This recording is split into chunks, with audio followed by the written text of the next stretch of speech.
welcome to episode 91 of Board Game Blitz, a proud member of the Dice Tower Network, and a podcast about all things board games that you can listen to in less time than it takes to give birth to twins. Board Game Blitz is sponsored by Grey Fox Games. This week, I have a special guest co-host because Ambi is on maternity leave. First, we discuss a couple games we've played recently, like ShipShape and Doctor Who, Time of the Daleks. Then, we're discussing games we've played so much that we've practically lost count, and why those games keep finding their way back to our tables. Finally, we wrap things up with a look at the etymology of the word Monopoly. And now, here are your hosts, Crystal. And from the Flip the Table podcast, Moderator Chris. Hi, everybody. Woo! Before we hop into the main episode, one quick announcement that I think you all might be aware of by this point, or at least you may have assumed, but that is that Ambi has given birth to her twin boys, Kevin and Roy. They have safely entered the world. As of the time of this recording, everyone is healthy and doing great, but this episode is being recorded in advance, so to speak, so they are actually a little bit older now, hopefully, and going everywhere or nowhere since they're infants. But everybody please send Ambi and Toby congratulations on the birth of their sons.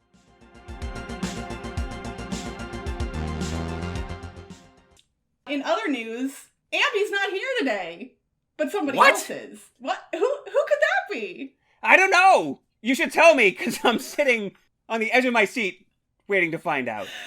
In case you all are not familiar with that voice, I have a very special guest host here with me today who you heard at the end of the intro there. It is Moderator Chris from formerly of Flip the Table. Hi, Blitzketeers! It is so wonderful to have you joining me today, Chris. How are you doing? I'm fantastic. It is an honor to finally get to visit this program. I've been a fan since episode 1, and it's a dream. So thank you so much for having me on. It is my pleasure, and I've mentioned this in past episodes, but I will mention it again in case the Blitzketeers don't remember, that you were one of the inspirational people who got me to want to become a podcaster. And when I reached out to you prior to us starting Board Game Blitz and asked for advice, you were so kind and so generous and so helpful. And you have supported the show since before it even started. And we are still so appreciative of that. You guys have sent us messages for our anniversary shows and other things like that. And I've gotten to contribute. I've written a couple of different things for Battles of Wits for Flip the Table back when it was still running. I was Absolutely. a guest on Flip Flory's show, so I think our shows are definitely intertwined to a point where we could never untwine them at this point. Absolutely. We're one big happy podcast family, right? Absolutely. There is room in board game land for everyone, so to speak. Especially if one of them quits, which is really helpful too. That's definitely helpful. All right, Chris, well, we will hop into the thematic segment here in a minute, but I would like to hear about a game that you've been playing recently. Yes, it happened to time out that last Thursday, I got to play Doctor Who, Time of the Daleks by Gale Force 9. And I played it with all of the expansions that have been released to date, with the exception of Doctors 3, 8, and now 13 they just announced today will be part of that expansion. That's really exciting. So how many of the Doctors are included in the expansions and base game now? Are there missing any others? Oh, quick math. So the last 3 are coming out, and there's 13. 13 minus 3, so 10? 10 are currently out already. And then like a half a Doctor with the War Doctor, but I don't know if that'll ever come out. But so yeah, I believe 10 Doctors. 4 in the base game, and then 2, 4, 6, 10, yes. Very cool. So we got to play with all of those. I picked up Time of the Doctor shortly after it came out, and I played it a few times, and I was excited about it, and I liked it, but there wasn't a ton of variety in the base game. And so when the expansions finally got released, we know that Gale Force 9 likes to take their time. Yeah. Things. As somebody who is a fan of Star Trek Ascendancy, I am intimately aware with their release schedule or lack thereof, and I'm still salty because they literally posted on social media like a few weeks ago about, hey, the Andorians and the Vulcans are on the boat and they're coming out like next week, and I still haven't heard anything, and at this point I kind of don't care. Yeah, it's almost like you just wait and just be surprised when it eventually shows up. That's what happened to me. I just stumbled across it. I was like, oh yeah, I was waiting for these things. Yeah. So I kind of picked them over time, and the expansions are about $20-$25 a piece. So it's a significant investment, but thankfully I was able to break it up by just buying one expansion at a time over time. But so in Doctor Who Time of the Daleks, if you're not familiar, this is a game where each player picks one doctor. That doctor gets a companion out of the deck, and your goal is to stop the Daleks from reaching Gallifrey. So you have this sort of web of time in the center where the Dalek ship is about 2 spaces behind you, and each doctor has their own individual TARDIS. The winner of the game is the one who gets to Gallifrey first, whether that's one of the doctors or the Daleks. It is, by letter, a competitive game, but pretty much everybody who plays it, at least those people who have read about playing it, play it like it's a cooperative game, because it's just so difficult to defeat the Daleks if you're not cooperating. That's kind of the way I've played a few games in the past. I mean, my most notable one is one from that you guys covered on Flip the Table, which is the Omega virus. It's technically competitive, but I always want somebody to win. Right, because you don't want to let the computer win, because right. The computer is horrible to you the whole time. The whole time. So if all else fails, somebody's got to win, if only to stop the computer. And that is very much the case in Time of the Daleks. We found in our game that one player and I were sort of teaming up to try to push the Daleks backwards while one of the other players was taking their turns to make progress and to win the game. So we were effectively letting them run the table and win the game. And even then, it came within a turn or two of a total defeat versus them winning. The other player who was playing did not even get off the starting block. They made no game progress because we were just focusing on trying to push the Daleks backwards. And yet, it still felt like a rewarding experience because we kind of went into the game with that spirit. I think if you went into it expecting to play a competitive game and had the same experience, you'd probably be pretty frustrated if you played 2.5 hours and did not leave the starting space. Yeah, that is generally less fun.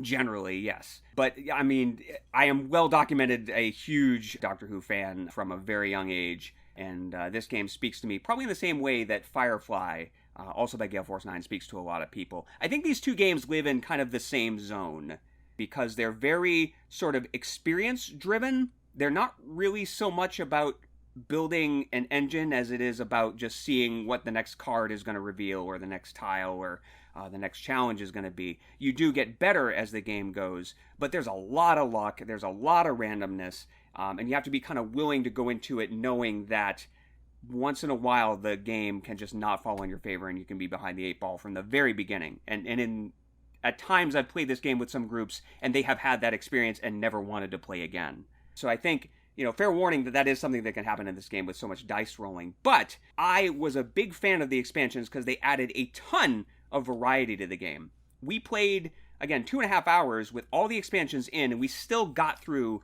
2/3 of the tiles and cards and things. So you can imagine, with just the base game, you probably have to reshuffle a couple of times, and you start seeing the same things over and over again. So it definitely feels much fuller and much more complete with the expansions in it. I will say that the miniatures are a little bit fragile.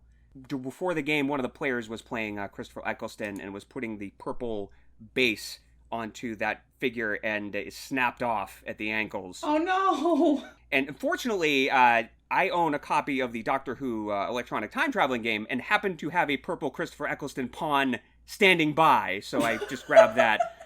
And put it in our set. As a normal person, just have right, as a regular human being who exists in this world and does regular things. I had a purple Christopher Eccleston pawn ready to go. So Christopher Eccleston will now always be purple in our Doctor Who game. But that is something to watch out for, because you do need to... The game asks you to put these rubber things on the bases, and you have to give it a little bit of juice in order to get the thing on there, and my friend gave it a little too much, and it broke. She felt terrible. But just the feel of them, you can kind of tell that was a possibility. So be forewarned, the miniatures look nice, but I would almost recommend just going with colored pawns, because switching those miniatures out mid-game...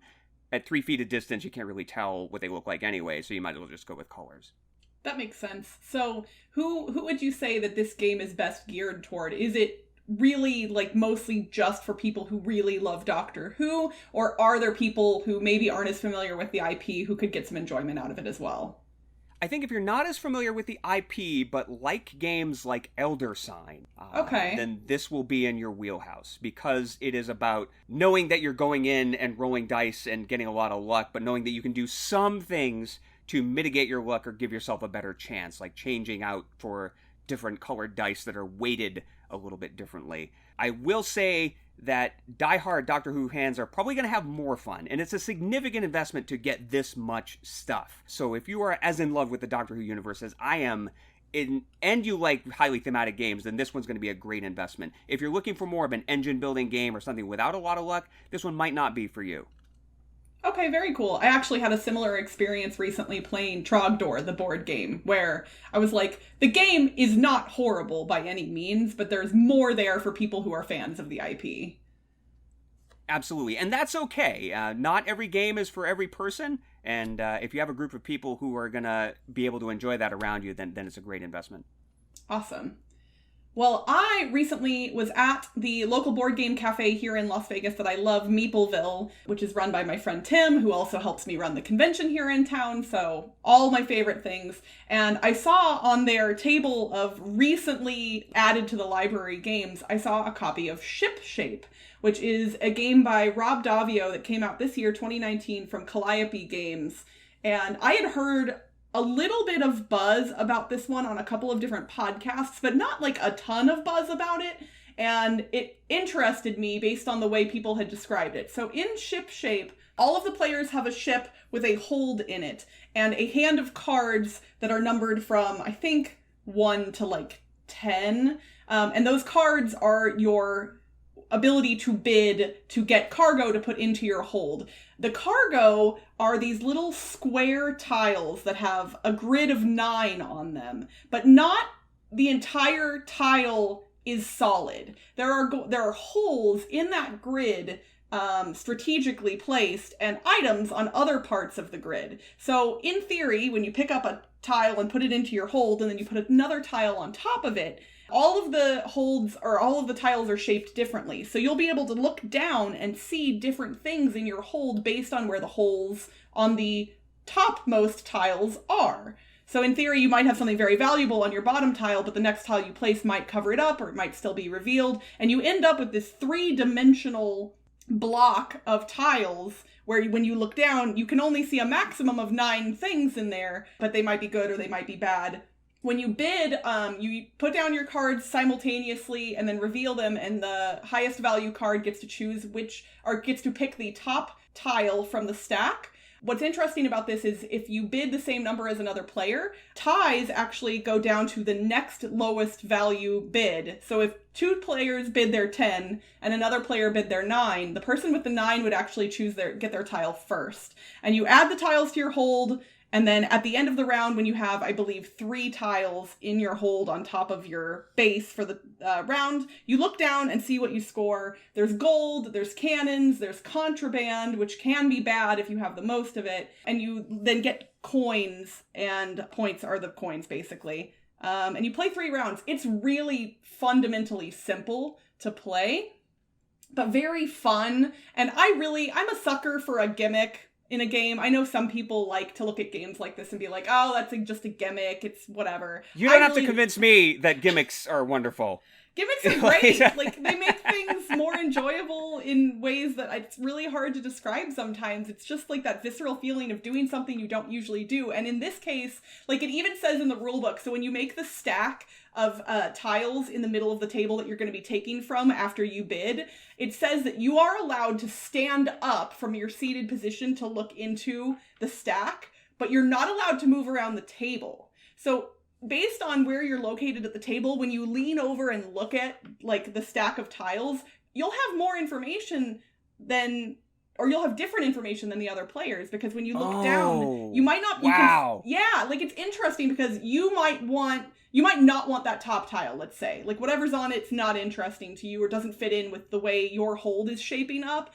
But you can see on that second tile that there's, like a really valuable, like there's 9 coins on it. You're like, okay, I want the second one. But then you have to bid strategically to try and get second. So it's really interesting, even though the mechanics are quite simple to begin with. It was a delight. I really enjoyed this one. Honestly, it feels like what could be a really neat gateway game, honestly. Like, the rules are easy enough to learn. It's definitely easy to teach, and it goes by really quickly. The 3 rounds are lightning fast. So, Rob Daviau, I mean, what do you have to say about him? He's a great designer. He's designed things both light and complex that are all lovely, and this one, for me, is a huge win. I really like it a lot. I have not added it to my collection yet, but that's just because I'm in the midst of reorganizing my entire house and board game collection, and I'm trying to be responsible. So, I think ShipShape from Rob Daviau and Calliope Games is a great game. I highly recommend it if you're looking for something that is approachable, yet really interesting, and does something a little bit different than a lot of other games in the same space. Well, it's just unbelievable that they managed to make the literal position that you're sitting at the table a mechanism in the game, where the actual angle at which you look at other people's stuff matters, which I never would have thought of in a million years. Right? And it sounds like it feels like kind of a trick-taking game, right? Like if you play your higher cards and you have to kind of time that out. Am I understanding that right? Or yeah, so you have a total, I think it's 10 cards in your hand, and if you tie, you rebid in the same round with the person you tied with, or people you tied with. So you can technically run through all of your cards before the game ends if you ever tie. Oh, wow. And once you've gotten down to 1 card, you get to pick up the rest of your cards. So it actually could be strategic to intentionally tie with people to try and run your hand down more quickly and pick up your cards again. So there's like... Okay, that's out of control. There's a whole bunch of interesting nuance here that I honestly think people might not realize right away. But when I played it, I was just like, there's so much interesting design here. Rob Daviau, what, you've just done it again, man. Like... Man, first Monopoly Tropical Tycoon and then this. Wow. I still haven't played Tropical Tycoon, and I really want to. For shame. I know. It's not like, I mean, if I could just walk into Walmart and pick up a copy, I would definitely do that. Well, we'll start the change.org petition on that soon. We'll figure that out. All right, bring it back, Walmart. Everybody wants Tropical Tycoon. They just don't know it yet. But yeah, Rob Daviau is a brilliant designer. He has a way of taking those sort of classic concepts like Monopoly, but like trick-taking, and then finding some really new and fun and clever way to implement them that people haven't seen before. I mean, even with his own games, you look at Betrayal at House on the Hill, and then, leveling up to Betrayal Legacy, right? So he has a great talent for that, and I am not surprised whatsoever that he has found a way to reinvent trick-taking as well. Basically, yeah.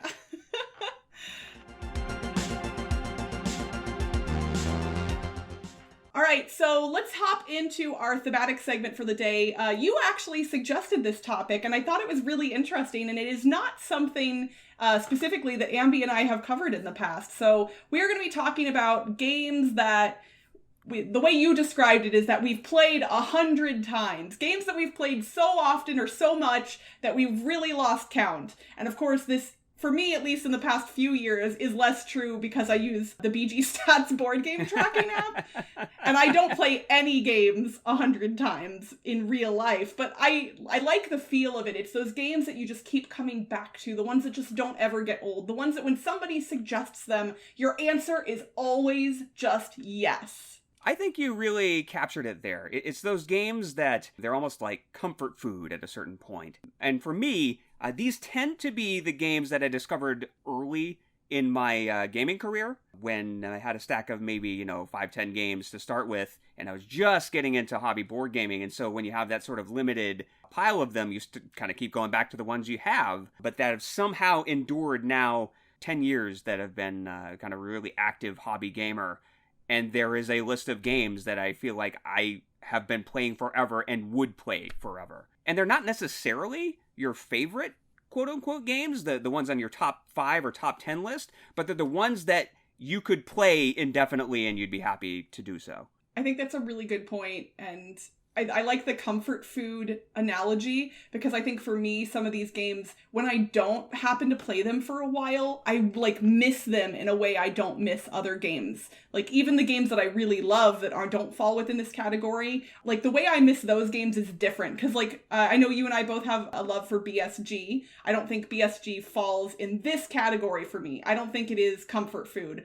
And I miss playing it when I don't, but I only get to play it on average about once a year at this point. I would like to play it more than that, but once a year generally feels okay. And some of these games, if I don't play them more often, I feel like I'm kind of missing something.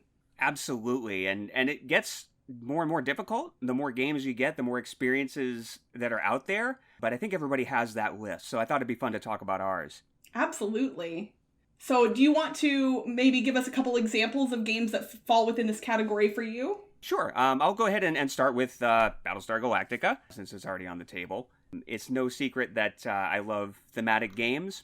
And BSG was a game that I discovered shortly after Shadows over Camelot. Shadows over Camelot is the game that got me into hobby gaming as we know it today. Before that, I had played a couple of hobby games here and there, but wasn't really into it until that game. And BSG was like a leveled up Shadows over Camelot for me. And it was Professor Laserbooks who taught me BSG. We visited his apartment. We played it. It was incredibly complex. I definitely didn't get all of it, but I wanted to go back to it again and again and again. And I hadn't even seen the show yet. Oh, wow. Yeah, we played BSG. We loved it. We decided we were going to watch a couple episodes of BSG. We borrowed them from Professor Laserbooks, and we literally said, oh my God, this is exactly like the board game. So, yeah, the base game does technically spoil one of the major plot points from season 1, but it doesn't spoil anything beyond that. And it's only spoiling it if you're actually reading the flavor text and looking at the photos. Right. But I find, even to this day, I try to get it to the table a couple times a year at least. But in the very beginning, we were playing it every single week. It was like a Saturday night tradition for us, because it's the one we wanted to play, and it was the one we had access to, and it just had all this intrigue and all this flavor and all this theme, and it kept revealing new things about itself every time that we would play, which was interesting too. We got to understand the cards a little better. We got to understand the strategies a little better. We kind of knew enough to be dangerous those first couple of games, but after a while, we just got to know this engine so well that it became a real chess match trying to figure out what the other person was trying to do. That's super fascinating, and I'm super jealous because I have never had a group to regularly play the game with. So all of my Battlestar Galactica experiences, which I've loved every single one of them, even when we've thrown in parts of the expansions that I ended up not liking, the experiences have still always been great, but they've all been like, none of them have been nuanced in that way because I've been playing usually with different people, or at least I think there's been at least one new player in almost every game of it that I've played. So I would love to play it with an experienced group at some point. It's definitely a different experience because you want to help that new player get on board, and that requires a certain amount of, pulling back the curtain on the intrigue and the secrecy and stuff like that happens in this game. I mean, I've definitely heard stories about players who tried the game and did not have teachers who helped them that way. But I think it raises a good point, Crystal, that in order for something to hit your 100 times list, you have to have people around you who also want to play it 100 times. And that's what makes these games so rare. I can absolutely love a game and not get it to the table 100 times because the people around me just want to do something else. Yeah, it's tough, especially for me, because my weekly game group that I meet with tends to be a group that really likes to play new stuff, to try new games, to play new games. And myself and another person, Greg, are the ones that tend to be the ones bringing games to game night. And Greg and I love to acquire games. I'm sometimes getting review copies of games and need to play new stuff for the podcast. So it's sometimes hard to get even those 100 play favorites to the table. But when I do, oh gosh, it makes me happy. Absolutely, because they're just so worn into your brain, right? Like, them like the back of your hand. I think of Dominion, too, is another one on my 100 times list, where, again, we got it very early in my gaming career. We learned it. It was mind-blowing at the time. Deck-building games, what a concept. And it had such variety because you have 25 of these packs of cards and you only use 10 of them, and you use a different 10 every time, and now you're going to add an expansion, and now you're going to add 5 more expansions, which gives you these infinite combinations of cards to play. And our friends Ben and Nikki Turner, who you might have heard on Flip the Table before, if you're a listener, Ben is also my best friend from high school. I don't know if we've ever talked about that on the show, but we would visit them very frequently, and we would bring our Dominion, and that's all we would play. Like, we would make a night of just Dominion randomized sets again and again and again, because we had so much fun exploring that space and seeing how the different types of cards were going to interact with each other and seeing what kind of a new game was going to happen the next time we played it. And along the way, we started to get better at figuring out, oh, so you should probably trash a lot of cards and get rid of your base cards. And now these particular cards are really good if they come up. You should try to grab those. And so Dominion is another example of a game that is still on my 100 times list because we played it just so much in the beginning. Absolutely. It's funny, I played Dominion, a number of years ago. I think when I started getting into the hobby proper, it hadn't come out yet. Dominion came out in 2010, right? Is that correct? Something like that. Okay. I got married in 11, and it came out a little bit before that, so I think you're right. And I don't remember when I played it for the first time. It was definitely a few years ago at least, but I love thematic games so much, and Dominion just didn't scratch that itch for me, and so I bounced off of it. But I think I realized that like deck building for me is just not one of my favorite mechanics, and so because there was nothing else there, like the deck building in that game is brilliant. It really is great. But since deck building isn't my favorite, I think that's why. But honestly, I've been considering going back to it and trying to give it another chance because I've grown and changed a lot as a gamer, and I found deck builders that I really do like since then. So I want to give Dominion another shake at some point. And I mean, that's the biggest criticism of it, right? Is this pretty themeless. It's pretty mechanical. Yeah, but I like other things that are themeless, so I can't even really use that as an excuse. Yeah. Well, it's funny because that got me into Ascension, which is also on my 100 plays list, and DC Comics deck building game, which is also on my 100 plays list. So I think I just might have fallen in love with deck building as well. And I think the experiences with Dominion made it easier to transition into those other games with similar mechanisms, but maybe a little bit of a different way to play. Okay. Do you play the Legendary or Legendary Encounters games at all? I did play Legendary for a while, and I really enjoyed it. And then I got the Villains version and hastily blended it with my base version. And didn't much care for that combination because some of the keywords are like the same but different. And then laziness got to me and I never separated it out and have not played it since. The same thing happened to me with Thunderstone, yet another deck building game. We played Epic Thunderstone one night where you just mix all the cards together. And I was really tired and I just didn't feel like sorting. I was like, I'll just deal with this in the morning. And I threw them back in the box. Never unsorted them and traded it away to somebody a couple years later. And they got a horrifically unsorted Thunderstone from me. It was a nightmare in that box. Oh my gosh. Yeah, no, I'm definitely guilty of that. Like when you're tired at the end of game night, you're like, well, I'll just do this later, and you never do it later. I just break out the squeegee and just sweep it into the box and we'll just figure it out. I mean, gosh bless my friends in my game group, because especially like my friend Kathy is really like, no, I'll help you. We'll get it right now. And I'm like, she knows me. She knows that if we don't do it now, we're not going to do it. Oh my gosh. So, I guess I should name a couple games off of my list, although this probably they won't surprise people. Obviously, the number one for me is Strike. We've talked about it endlessly on the podcast, and I've only known of Strike's existence now for probably 3 or 4 years, but it is definitely my most played game, and it is technically themeless, but... I feel like I respect your incorrect assessment of that, because it's definitely about gladiators fighting in an arena. It very much is. Gladiators in an arena is what it is. But I also can respect that that's not what it looks like to some people. But I think for me, the games that fall into this list, the 100 plays, the never get old games, often for me, they tend to be shorter. They tend to be really approachable and easy to teach. There are games like Battlestar Galactica that I could see ending up on this list for me because I love them so much.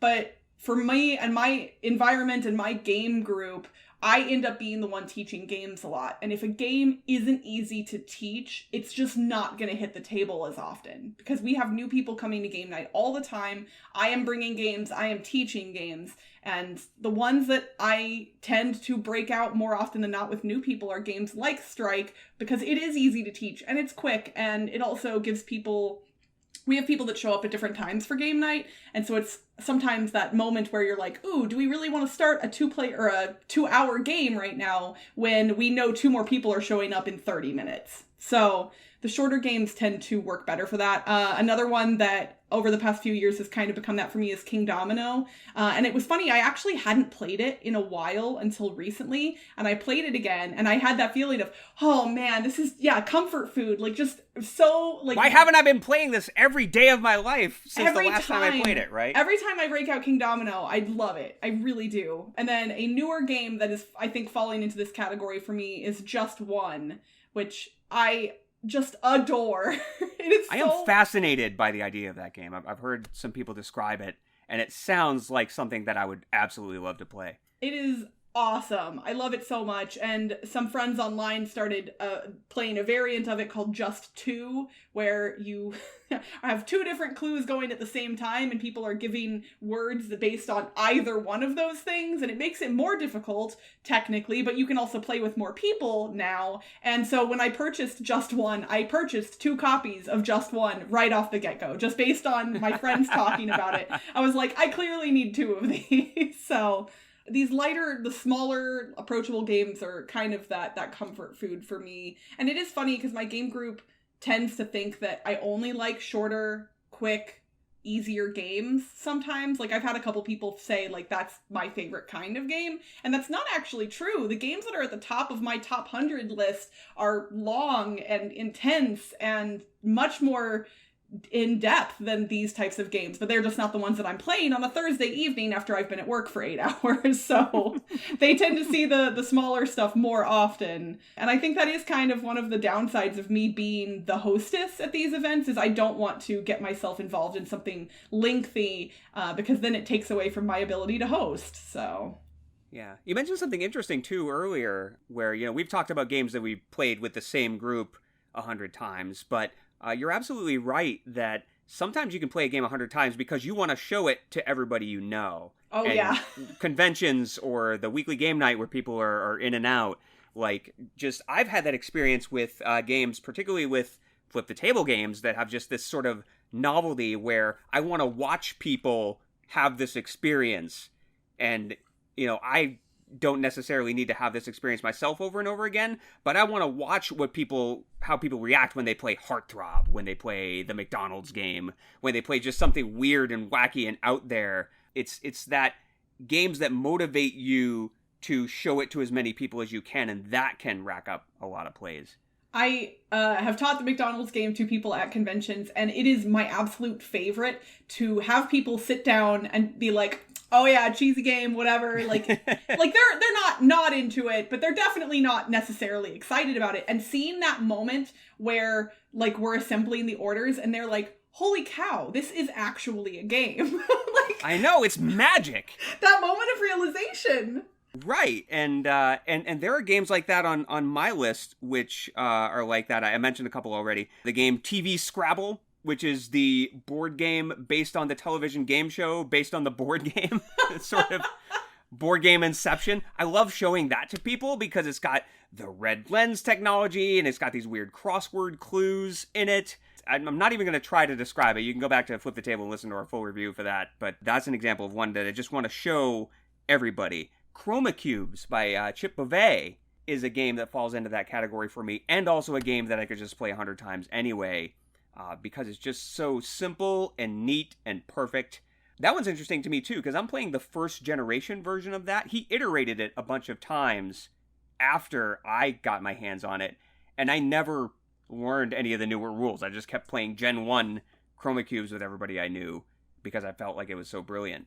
I've heard about Chroma Cubes over the years, and I've never gotten a chance to play it, and I definitely want to at some point. And in case our listeners didn't make the connection, Chip Beauvais is who does our alliteration puzzles that we do at the end of the episodes, although I believe he's stepping away from all of his fun Twitter accounts here in the near future. I think he just announced that recently, but again, this episode isn't coming out for a little while, so there might be a weird little time sync here. But yeah, Chip does some really cool stuff, and he's got a very, like, puzzly mind isn't the right term, but like a puzzle-focused mind. Like, he's really good at creating interesting things.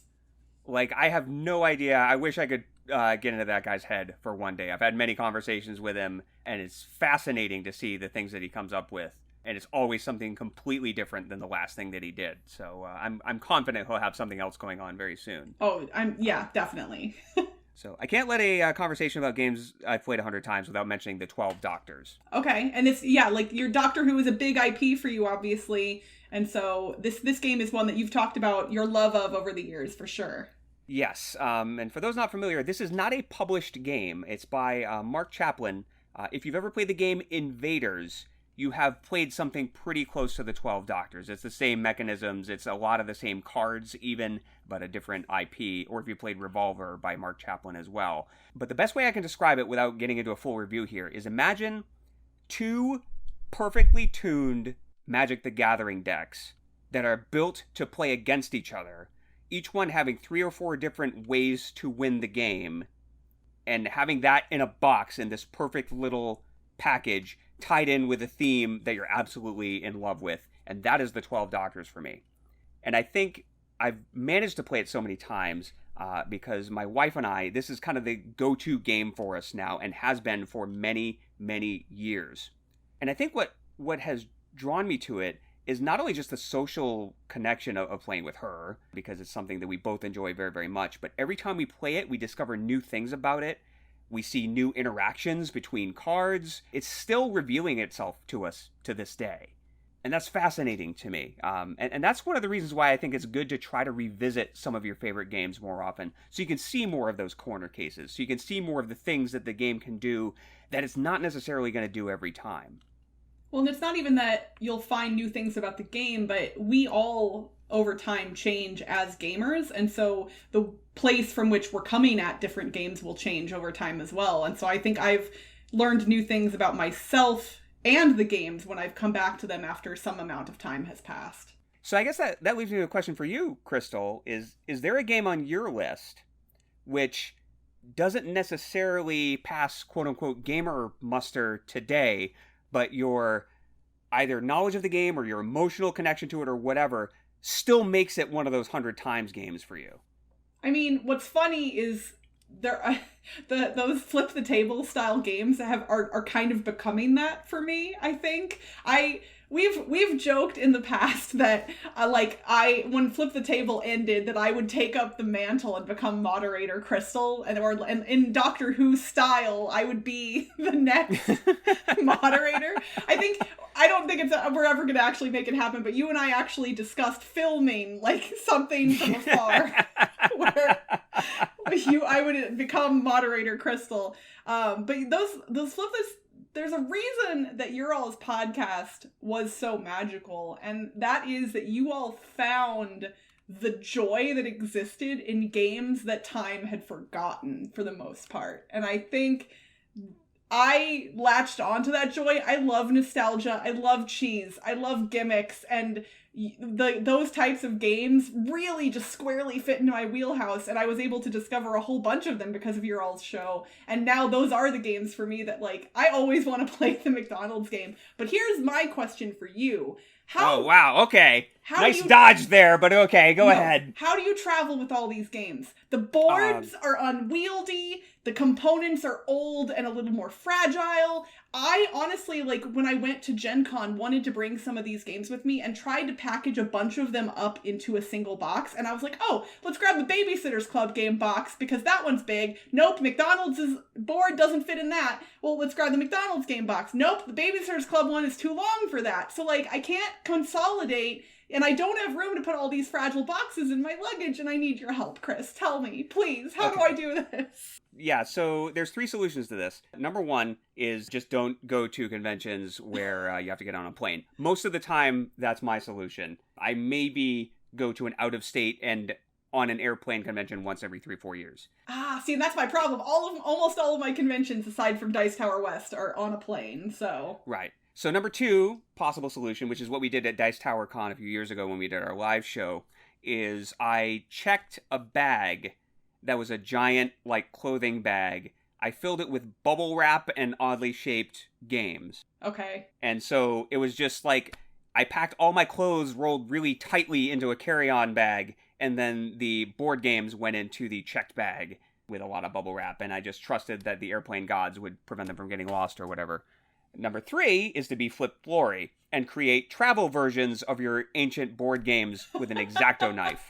He has a travel McDonald's game and a travel Heartthrob where he cut the box down to a quarter size, put slashes in the game board so that it would fold, and somehow compressed it down so that it was a mini travel size version of that game. Wow. By being brave enough to take a razor to those games. I don't know That's if I could nuts. do that. I could not do that.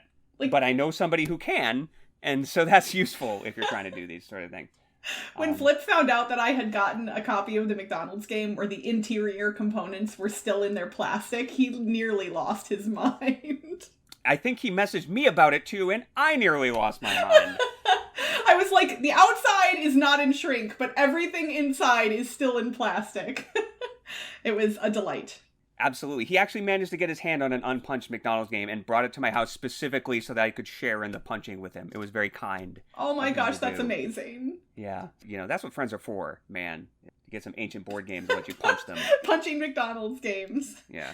Trying to get that 1970s authentic smell out of the box. Like fried apple pies and maybe a little bit of lead. Who knows? Fried in beef tallow, no less, back then. Oh, yeah. The apple pies were definitely not vegetarian friendly, which is an interesting thing to know.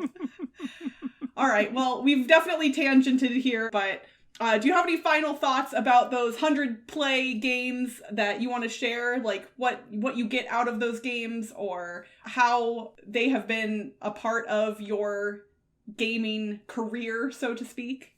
I think with these games that I've played 100 times, I found myself reconnecting with them recently. Since I took a step back from being really actively in board game media, I felt less of a need to keep up with the Joneses, per se, and to really speak the language to, people in the gaming public and other podcasters. I'm not even sure why I really felt that need in the first place, considering the show that I did, but I just kind of felt like I needed to stay on top of things. So I made more of an active effort to play new games and try new things. And what I found is that by kind of going back to those experiences, it feels like it kind of reconnected me with gaming a little bit. To remember the things that I loved about those games, to relive some of the memories created by those games. And I can tell you, I think one of the questions on our rundown was, do you have a hard time letting go of games that you used to love? And I say I don't, because I don't. I will hang on to a game. If I have one really good memory with a game, I will hang on to it basically forever. And I'm glad that I did, because if I had not, I don't think I would have gone back and rediscovered games like Dominion, Battlestar Galactica, which we had a little bit of a drought for a while on that. And so I guess I would encourage listeners, as much as there are amazing new experiences coming out all the time, reconnect with your old games. Figure out what your old favorites are and make sure, even once or twice a year, you get them back to the table and remind yourself why you got into it in the first place. I think that's a really good piece of advice. Yes, listeners, you, in the next month or so, pull one of those games off the shelf that you used to truly love, that you haven't played in a while, and rediscover the joy that you once knew and that you probably still feel and just weren't aware of maybe right this moment. Like, get some fun, awesome comfort food games to the table and then tweet at us and tell us about it, because I would love to hear about it. And I want to know what your all's games are that you could play 100 times, that you've lost count, that they're just comfort food, that they're just wonderful. Tell us about them. I want to know what games those are, because guess what? I might want to try some of them if I haven't yet. Because if they're comfort food for somebody else, like if you hear about a comfort food dish, actual food, if somebody else loves it that much, I want to try it. So give us all the info, Twitter, Facebook, the Board Game Geek Guild, wherever you tend to interact with us. And we would love to hear from you. Yeah, don't forget to tag me, too. Yes, tag Chris. So Chris, before we get to end of the episode stuff, tell people where they can currently find you on the interwebs. Absolutely. A few good places to find me. The complete series of Flip the Table, a podcast about cheesy, weird, and obscure board games, is available at tableflipsyou.com. Ding, ding, ding. Ah! Absolutely. It's still there. We still throw things into the feed once in a while. There may be some future shenanigans happening. Who knows? Future shenanigans? Oh. Future shenanigans. Yeah. Watch this space. Tableflipsyou.com. You can find me on Twitter at tableflipsyou. You can shoot me an email if you still use that. Contactflipthetable@gmail.com. And my new game, Roll Estate, a game I actually designed from start to finish, is now available at pnparcade.com. So just look for Roll Estate, R-O-L-L, like rolling dice. It's a game that combines some of these classic games that you may be familiar with in a new and fun and fresh way. That's super exciting.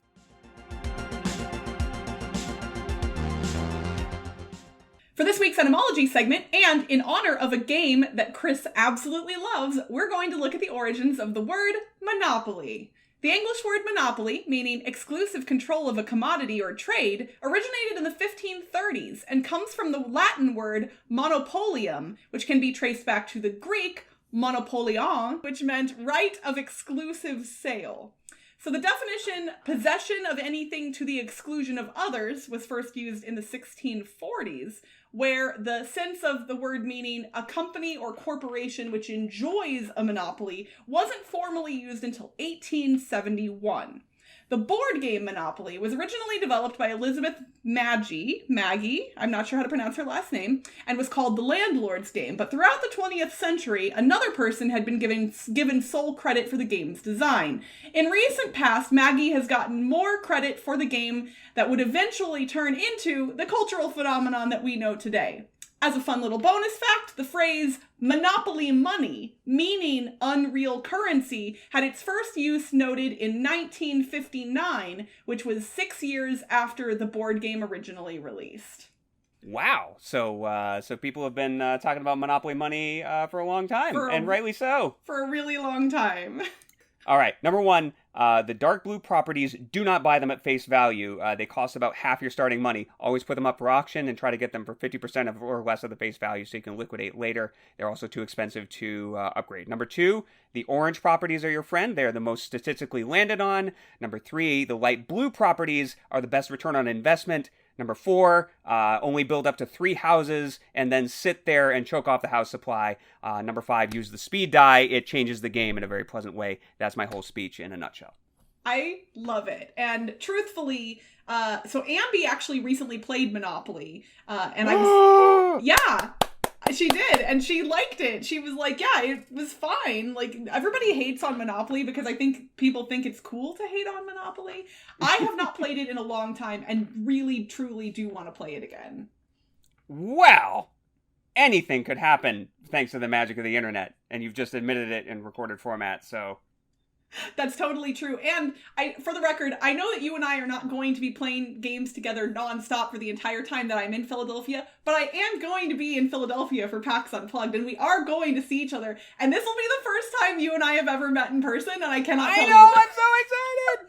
Like, if anybody were to ask, like, I think most people would assume that you and I have been in a room together at some point. And that is not the case at all. Yeah, but you know, the internet brings people together, and that's why it's a wonderful thing. It is. I consider you a very good friend, even if we've never technically been in the same room together. I consider you a great friend as well. Thanks for having me on your podcast. I mean, come on. You're the first guest host of our podcast ever? Like, we've never actually replaced a current host with somebody else before. So this is the first, and you're it. Well, nobody can replace Ambi at all. It is an honor and a privilege to sit in this chair for this episode. I want to thank you so much for inviting me on and letting me kind of poke my head out into the internet for my once or twice a year visit to the gaming community. And congratulations on all of your success over the years. And I'm looking forward to catching up with you at PAX U. Awesome. Sounds great. Thank you so much, Chris. Thank you! And that's it for this week's Board Game Blitz. Visit our website, boardgameblitz.com, for video and blog content, as well as to get links to all our social media pages. This episode was sponsored by Gray Fox Games. Did you miss the Kickstarter campaign for After the Empire? Have no fear, you can still pre-order the game directly by visiting grayfoxgames.com today. Gray Fox Games. Quality games, cleverly crafted. If you're enjoying the show, you can rate and review us on your podcast provider or consider becoming a patron. For as little as $1 a month, you can unlock access to unedited episodes and our private Slack channel, which lets you chat with us and our other Blitzketeers directly. Head to patreon.com/boardgameblitz to become a patron today. Our theme song was composed by Andrew Morrow. Technical support provided by Toby Mao. Board Game Blitz is part of the Dice Tower Network. Until next time! Do do do do do do do do do. Get